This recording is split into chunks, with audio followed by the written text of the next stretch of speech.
You know what I want to teach is not normal Bible study. I want to tell you the stories of God. I want to tell you the secrets of creation, the code of existence. Because life does not begin in the beginning. Life was before the beginning. And when the beginning ends, life continues. So the journey into God is an eternal reality. Hi. Marahadovakiza. Elianda Franase. Boronde Zavakida. Barakida. You know, Christians don't understand the privilege they have. Because in Christ we have a way back into Him that was.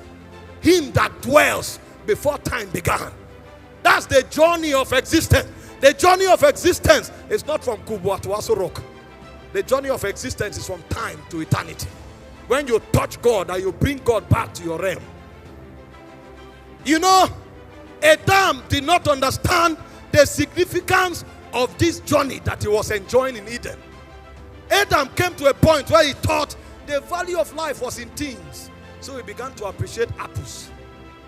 He didn't know that when God opens up his oracles, everything that will ever be is contained there. So he began to look at things and he began to admire things. And a point came, he forgot. He forgot the journey that he was engaging on in Genesis 3 verse 8. He forgot that that was the foundation of all things. His ability to enter into God, to stay there, to look upon God, to download God and to communicate God. He forgot that that syllables was the making process of Elohim, to bring him to a point where he becomes exactly like him in essence and in verity. All of a sudden, he began to desire other things. And suddenly, the serpent came into the garden and he recognized the serpent. And the serpent told him, there is another way apart from the way of God. There's another channel you can achieve what you are laboring to achieve. There's another way of becoming like God. This route you are taking is too long. Come, let me show you another route. And he introduced the code of rebellion into creation. And the man fell. When he fell, the garden was still there, but he had lost reality. Because it was not about the garden. It was about his intercourse with God. And the first thing that happened to him was that he was cast out of the garden. He no longer had the opportunity to look upon God. He no longer had the privilege to interact with God. He no longer had the powers to control and to regulate the garden because he had violated. A new government had been introduced that is contrary to the government of God. And when the angels showed up, the angels before that were his partners in dominion, they now showed up, and suddenly he saw a sword moving on every side. The sword was not there before, but all of a sudden a sword appeared because the journey into God had been stopped, and the man was cast from the garden. Since you desire other things, go and seek them.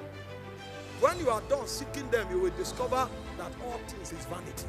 Apart from Elohim, everything you have is vanity. Meanwhile, man will never understand this. Have you not noticed that when you have what you are looking for desperately, all of a sudden it loses value? The moment he enters your hand, it loses value. Because nothing has value until it is captured in God.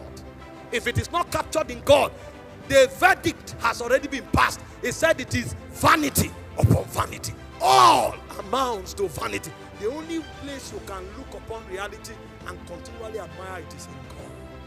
The man did not realize it. So he left God and he was on a journey of pursuit of things. So when he finds one, he loses value. He dumps it, he looks for another. When he finds it, he loses value. A point came to him, what is this? He now discovered that path apart from God is the path of death. Every time God is no longer in view, you have taken the journey of death. And that is why nothing satisfies again. Because the essence of man was designed to be satisfied by the continual infilling of God. So when you are born again, he said, him that is born of God overcometh the world.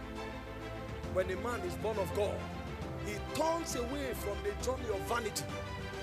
That part which is a departure from God, he turns away from it and he comes back to focus. He begins to seek Elohim again. He said, whoever is born of God overcometh the world. The word is the word cosmos. What it means is institution.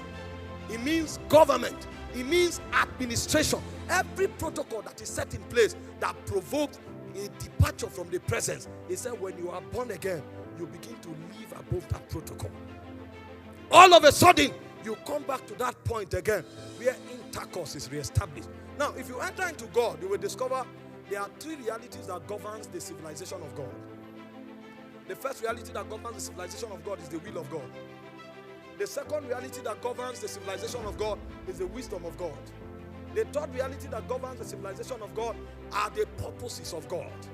This is why your prayer can't change the will of God, because the will of God existed before you started praying. So your praying is correct when you align with the will of God, because that reality, it existed before all things. In fact, civilization emanated from that reality. That's why when you do things in your own way, God doesn't hallow it.